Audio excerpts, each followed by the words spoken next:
Hello ladies and gentlemen, Mike here from the Mind of Mike channel, and as many of you already know, a new version of the Minecraft Lord of the Rings mod will be out this week. That's right, Beta 30 is coming this Saturday, November 19th, and we're all very excited. So I thought I would take this opportunity to go over some of the changes and the new features that will be available in this version. Now, a quick caveat, I may be a little bit sort of sketchy on some of the details, so if I give you some wrong information or I say something wrong, please excuse me. I did try to verify my facts as much as possible, but I may very well admit a few things or be a little bit light on the details. That said, let's do this. I'm excited. I hope you guys are too. So one of the features that was introduced actually very early on, before this beta was even close to coming out, was the idea of music packs. That is a new feature of Beta 30, and it basically entails a system to allow people to create their own music packs and put them into the mod itself. Now, it is a little bit fiddly, especially initially, because again, this mod isn't beta and the features themselves are all beta. Bevins is very smart in that he brings out features and he sort of leaves them fairly rough around the edges in the beginning because he wants to sort of see how they're received by the general public, and he wants to see what kind of bugs or what other kind of issues crop up during, large-scale testing when the beta is released, and then refine the features as he goes. So the way this system is going to work is it will allow the end user, i.e. you guys out there or me myself, to create a database of music with some songs that you want to play in certain situations. So maybe you want certain songs to play during the day, or you want certain songs to play during the night, or in caves, for example, or different songs can be played in different biomes. So when you cross over into different places, the song style or the genres will change, and that is all up to you. It is going to be a little bit fiddly in the beginning, and I'm not going to go into details of how to do this right now, but I will have a tutorial out once the beta is released, sort of explaining in more detail, and there's a great tutorial already on the Facebook page. I will link to all this stuff in the description below. So if you have any questions, you're welcome to comment, or you're welcome to take a look through the description, because all the information that you're hearing from me came from the Lord of the Rings Facebook page. One of the greatest things about the Minecraft Lord of the Rings mod is the sheer amount of life and atmosphere it breathes into the world of Minecraft. I know some of you may disagree with me, but I think the normal sort of vanilla world of Minecraft is a pretty boring place. And I love to see all these little things that bring the world alive, all the wildlife and all those kind of things, just even the smallest little things, butterflies flying around and stuff like that, that really make a difference when you're walking around and make you feel like you're in a living, breathing world. And while we're on the topic of wildlife, some new features with regards to birds are going to be coming out in this beta. And I know you may be saying, really, Mike? Birds? Like birds? Just hear me out. Trust me, it's kind of cool.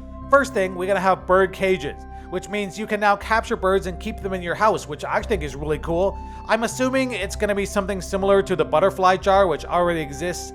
You can capture butterflies and now birds and basically keep them as pets, but birds also have some new behaviors. If you guys have played the Lord of the Rings mod, you will know that rabbits have a tendency to try and eat your crops, and that is something that, well, can be very annoying, but also very realistic, and now birds can do the same. So birds will actually be attracted to cops, well, maybe to cops, I don't know, but definitely to crops, and they will try to eat seeds. So if you want to keep them away, you have to create something else that's going to be new to this beta, and that is a Scarecrow.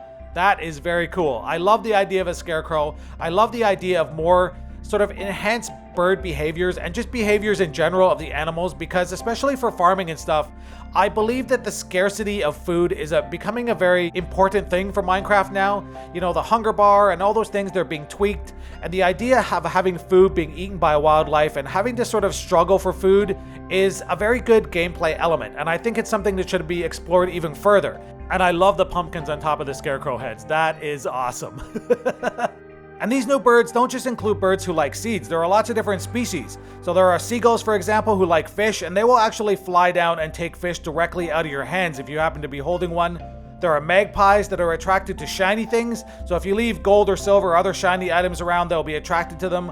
I'm not sure of their exact behavior, if they'll actually pick them up and take them or just be attracted to them. But there are also Scavenger Birds as well that are attracted to rotten flesh and things like that, so after a battle you may see the Scavenger Birds come flocking in to eat the flesh off the ground. Much more realistic overall, and they breathe a little more life into the land of Middle-earth, which I am happy to see. Another feature that I'm personally really looking forward to, and you guys will find out why if you watch my Minecraft Lord of the Rings Season 3, is the Chisel, a new tool that will allow you to carve words into any kind of stone block in Minecraft. So you basically use this tool and you can type words of text. It works similar to a sign, but directly into the stone. The color of the text will be chosen basically based on the stone block that you're trying to carve into, so it will try to find a good contrasting color that will show up on whatever stone you're using. This feature really in particular for me is something very exciting because I always love features that add more creative potential to the mod, and I think that that is a great way to do that. In the past we only really had signs. Now you can carve names into gravestones. You know, you can say Mike was here in the cave somewhere, and you can also create a type of chisel using a thilden, which is an alloy of mithril, and the characters you write using that chisel will only show up under moonlight, which is a great idea. I love it. One of the biggest questions people have when an update is being prepped for release is what new factions are out there? You know, what new areas can I go and explore? What kind of structures are new to the mod? What can I see out in the world that I can, interact with? And I can tell you a couple things. One, Rohan is getting a major makeover in general. There are going to be new Rohan villages, which I assume are being based on the Gondor villages. If you remember last update, Beta 29, there was a lot of content added to Gondor, and that included randomly generated villages. And I'm assuming they're using basically the same code base, the same system for Rohan, but with Rohan sort of generated structures. And that's going to be super cool as well. So new Rohan villages, new Rohan fortresses. There are going to be now the Shield Maidens of Rohan, which are basically female warriors, which will have their own structures. That's going to be super cool. I am looking forward to that. I have never spent a lot of time in Rohan, so it's something I'd like to experience. Also, there is a new area called the Angle, which is just south of the Trollshaws, and it will contain scattered villages of the Dunedain. When the Dunedain kingdom collapsed, the Northern Kingdom collapsed, basically some of the Dunedain became the Rangers of the North, and some of them, maybe the civilian population, moved into the Angle. And I'm not 100% sure of all the details, but there's definitely going to be some new armor. There are going to be villages. There are going to be maybe some new troops. I'm not 100% sure. Definitely some new NPCs and maybe some new trading partners. So all in all, it's going to be a very exciting place, and I can't wait to check that out as well. Well, that's about all for sort of the bigger features that are going to be in this version, but there's a bunch of smaller stuff and a bunch of fixes especially that I'd like to go over and let you guys know about. One, the trading menu has now been updated. It's a little bit more user-friendly, and it should allow people to easily figure out what's being bought and what's being sold by the people you're trying to deal with. Second, they have added in the ability for you to spawn in entire villages. In the past, you could only spawn in a building here and there, and you basically had to create your own village from scratch. But now you can spawn in an entire village, and that is really, really useful for people who are dealing with servers or are making their own maps, or people like me who have roleplay series where they might want to sort of cheat in a village somewhere that looks perfect, that's great for recording. So that is something that a lot of people are requesting, and it's really, really useful for me. I'm excited about that. There are also a bunch of fixes now which are going to be really useful for everyone, and especially for me. If you've watched my single player series, you know that I have this problem a lot. I'll have a bunch of troops and I'll be trying to fast travel, and every once in a while the troops will walk into me and they'll stop my fast travel. And it can happen over and over again, and it's really frustrating. I'm happy to announce that that has now been fixed. So if you have troops and they happen to walk into you while you're preparing to fast travel, while it's doing the countdown, no problem, you can still fast travel. That is something really important. Second, waypoints have now been fixed a little bit in that if you set a waypoint, for example, and then you build a house or you put some rocks or you put some blocks there, the next time you teleport there, you may end up inside those blocks and just suffocate to death. That has also now been fixed. The waypoints will automatically adjust themselves to whatever blocks are in the way. So if something's in the way, the waypoint will move to a point where you can safely teleport. Also, something that's really, really useful. Let me just sort of go through a few other ones here very quickly. Goblets can now be unsmelted. That's a good thing. If you have an unsmeltery, you can unsmelt them. Thistles, nettles, and Mordor thorns now do no damage to armor. They've sort of been nerfed a little bit, so when you're running through them, they're not going to damage your armor. Secondly, if you have boots or leggings equipped, actually boots and leggings equipped, they will do no damage to you at all, so you can run through them now without just getting hurt all the time, which is kind of cool. Another bug fix, which I've noticed also in Beta 29, NPCs will not spawn in midair anymore and fall to their deaths, or just sort of spawn in midair and fall to the ground and look kind of awkward. Yeah, that's done. That's fixed.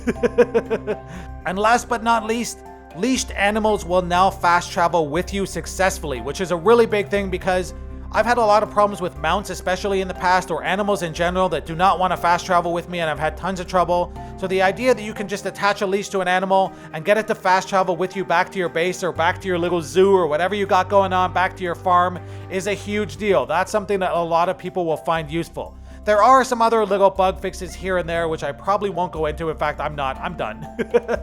But you can experience them for yourself. And while we're on the topic of experience, on November 19th, as soon as the new beta comes out, Chazrad is going to start live streaming. So you can head over to his channel for more details, or his Twitch channel as well. I will put links to both in the description below. And then on Monday, November 21st, at least my time, I'll have more details out soon. I will be live streaming as well. I'll have a server up. Me and probably Chazrad and maybe some other people, I'm not 100% sure, will come on. We'll go over the new features. You guys are welcome to join me. I'll be happy. If you guys remember my live stream from Beta 29, we had a ton of fun. We did a bunch of battling and stuff like that. So I want to do a repeat of that. Please come and check me out and check out Chazrad's as well. As always, head over to the Minecraft Lord of the Rings Facebook page and check them out. Say a huge thank you over there to them for all the hard work they put in.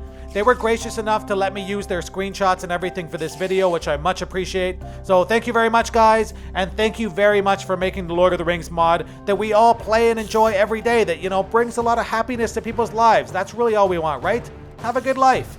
Anyway, if you guys enjoyed this video, please leave a like and don't forget to share it with your friends. Take care, guys, and I will see you in Middle-earth.